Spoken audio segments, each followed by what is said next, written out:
जब हम किसी परेशानी में, किसी मुश्किल में, किसी विपट में घिरते हैं तो अपने अल्लाह, अपने भगवान को भूलकर अपने आस-पास में सोखा या कोई बाबा, कोई तांत्रिक, कोई मौलाना तलाश करते हैं कि शायद इससे जो हमारी परेशानियाँ हैं, वो परेशानियाँ कुछ ऐसा मौलाना साहब कर दें या कोई बाबा ऐसा कर दे कि जल्द से जल्द हमारे सामने से जो परेशानियाँ हैं वो दूर हो जाए।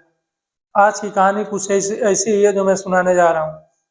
ये कहानी एक परिवार की 3 महिलाएं एक तांत्रिक के पास जाती हैं और उनके साथ इज्जत आबरू उनकी लूटी जाती है, लेकिन उनको पता भी नहीं चलता है। और जब पता चलता है तो वो लोग पुलिस के पास जाते हैं, लेकिन पुलिस उनकी बातों पर विश्वास नहीं करती और इन्हें धुतकार कर भगा देती है। फिर ये लोग अंत में एक वीडियो बनाते हैं, वीडियो बनाकर सोशल मीडिया पर शेयर करते हैं। शेयर करने के बाद जब वो वीडियो सोशल मीडिया पे तैरने लगता है, फेसबुक, व्हाट्सएप जब हर जगह आ जाता है तो उस एरिया के जो सीनियर अफसर थे उनके पास ये वीडियो पहुंचता है तो उनके कान खड़े होते हैं और इस मामले का संज्ञान लिया जाता है। नमस्कार, सलाम, सत श्री अकाल, मैं हूं मुस्तफ़ा और आपका स्वागत है मेरे चैनल पर। आज की जो मैं सच्ची घटना सुनाने जा रहा हूँ, ये सच्ची घटना यूपी के गोरखपुर जिले से है। गोरखपुर जिले में एक एरिया पड़ता है कैंपियरगंज। वहाँ एक गांव है, मछली गांव। वहाँ पर एक परिवार रहता था जो बेहद ही उस समय परेशान था, मुश्किल में घिरा हुआ था और शॉर्टकट रास्ता ढूंढ रहा था। कैसे इन मुश्किलों से हमारी दूरियां हो, हमारे घर में भी सुख चैन आए। तो इन लोगों को एक तांत्रिक के बारे में पता चलता है और उस घर की एक महिला उस तांत्रिक के पास जाती है और अपनी समस्या उसको सुनाती है। लेकिन जब ये महिला उस तांत्रिक के पास पहुंचती है तभी वो तांत्रिक इसको देख कर ही कहता है, तुम बहुत बड़ी समस्या से घिरी हुई हो, तुम्हारा समस्या का समाधान मेरे पास नहीं है। लेकिन ये महिला उस तांत्रिक से रिक्वेस्ट करती है और कहती है कि बाबा कुछ कीजिए, मैं बहुत परेशान हूँ और आप ही कुछ कर सकते हैं। वो रिक्वेस्ट करती है बाबा से, तो बाबा इसकी बातों को मानता है और कहता है ठीक है, और अगले दिन का टाइम देता है कि आप अगले दिन आइए, अगले दिन मैं कुछ करता हूँ। फिर ये महिला चली जाती है। जब अगले दिन आती है तो बाबा बताता है कि पैसे लगेंगे, तो ये महिला रोने लगती है और कहती है कि बाबा हम गरीब लोग हैं, पहले से ही हम आर्थिक संकट से परेशान हैं, आप देखिए बिना पैसे के हो जाए तो बाबा कहता है कि बिना पैसे का तो नहीं हो पाएगा, लेकिन हाँ कुछ कम, कुछ डिस्काउंट जरूर हो जाएगा। फिर वो बाबा कहता है कि आप पैसा दो, नहीं तो फिर आप खुद जाओ सामान लेकर आओ। तो ये महिला किसी तरह कहीं से पैसे का इकट्ठा करती है, इकट्ठा करने के बाद उस बाबा को देती है और बाबा खुद जो पूजा पाठ में जो सामान लगने वाला था उस सामान को बाजार जाता है और वहां से खरीद कर लाता है और इस महिला को टाइम देता है कि आपको रात को 12 बजे एक पीपल का पेड़ बताता है और उस पीपल के पेड़ के पास आना पड़ेगा और अकेले आना है, साथ में कोई दूसरा शख्स नहीं होना चाहिए। ये महिला कहती है ठीक है बाबा, और ये वहां से चली जाती है। फिर अगले दिन रात को 12 बजे ये महिला बताई हुई जगह पर जाती है तो वहाँ बाबा पहले ही पूरी तैयारियों में था और पूजा पाठ लगभग शुरू ही करने वाला था कि तब तक ये महिला वहाँ पहुँचती है और वहाँ पहुँचने के बाद पूजा पाठ चालू होता है। फिर बाबा जो था वो प्रसाद उठाता है और महिला को प्रसाद खाने के लिए देता है।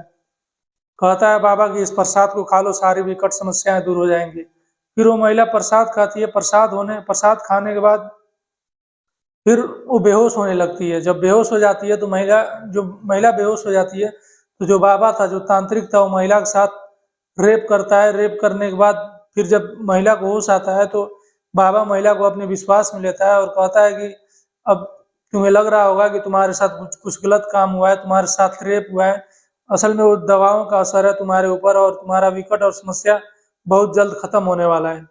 ये महिला उस बाबा की बातों में आ जाती है और बातों को मानकर ये उस रोज चली जाती है और बाबा उसको हमेशा टाइम देता है कि इस टाइम आना होगा और हमेशा रात को ये बुलाता और कहता कि अकेले आना है, किसी दूसरे शख्स के साथ नहीं आना है।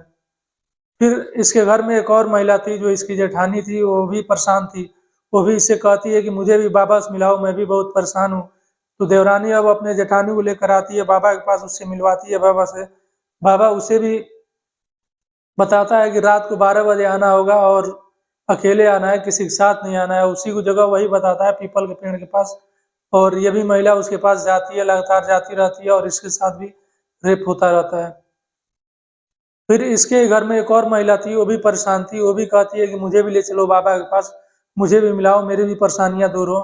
तो अब ये लोग इस महिला को भी लेके जाते हैं और बाबा से मिलवाते हैं। बाबा से मिलने के बाद बाबा भी इन लोगों को समय देता है, वही इस महिला को समय देता है और 12 बजे ये बुलाता है और ये भी महिला जाती है, इसको भी उसी तरह प्रसाद देता है और जो दोनों साथ हुआ था वो काम इसके साथ भी करता है।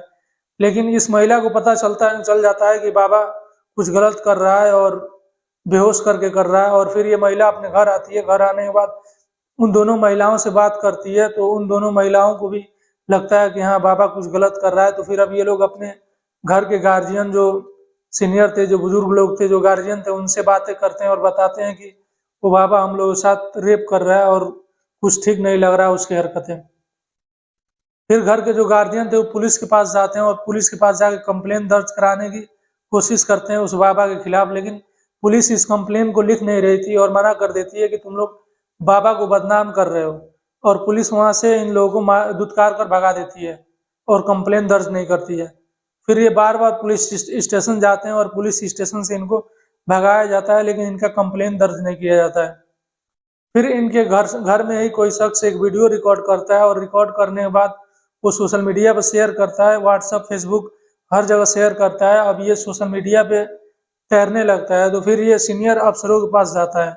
ये वीडियो वो देखते हैं तो उनके कान खड़े हो जाते हैं। फिर वो इस परिवार को बुलाते हैं, सीनियर अफसर, इनसे बातें करते हैं, और फिर इनसे बातें करने के बाद उस तांत्रिक को उठाया जाता है। उससे भी पूछताछ होती है, थोड़ी सख्ती होती है, तो वो भी टूट जाता है और कबूल करता है कि हाँ, हमने इनके साथ रेप किया है।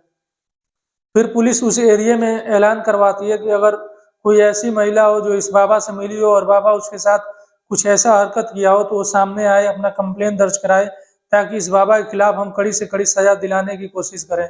लेकिन अभी तक ऐसी कोई महिला सामने नहीं आई है और बाबा ये अभी जेल में बंद है।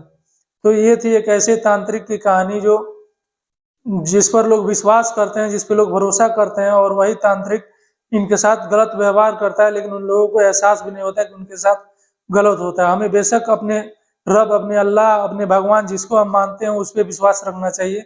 इन तांत्रिक और इन तांत्रिकों के चक्कर में नहीं पड़ना चाहिए। ये हमसे पैसे भी हटते हैं, और इन लोगों से लगभग 60,000 रुपये वो तांत्रिक ले भी चुका था, और ये लोग आर्थिक संकट में थे, और 60,000 किस तरह ये लोग उस तांत्रिक के दिए होंगे, ये सोचने वाली बात है। जो खुद परेशान हो, एक एक पाई जोड़ता हो, और वो अपने परेशानियों को दूर करने के लिए और दूसरे को 60,000 कैसे देगा, ये एक बहुत मुश्किल काम है और सोचने वाली बात है। तो ये थी आज की कहानी। आपको कैसी लगी जरूर बताइएगा। हमारा मकसद किसी की भावनाओं को ठेस पहुंचाना नहीं है। हमारा काम है कि जो सच्चाई है, जो किसी भी मामले का सच्ची बातें हैं, उसको ईमानदारी से मैं आपके सामने पेश करूं।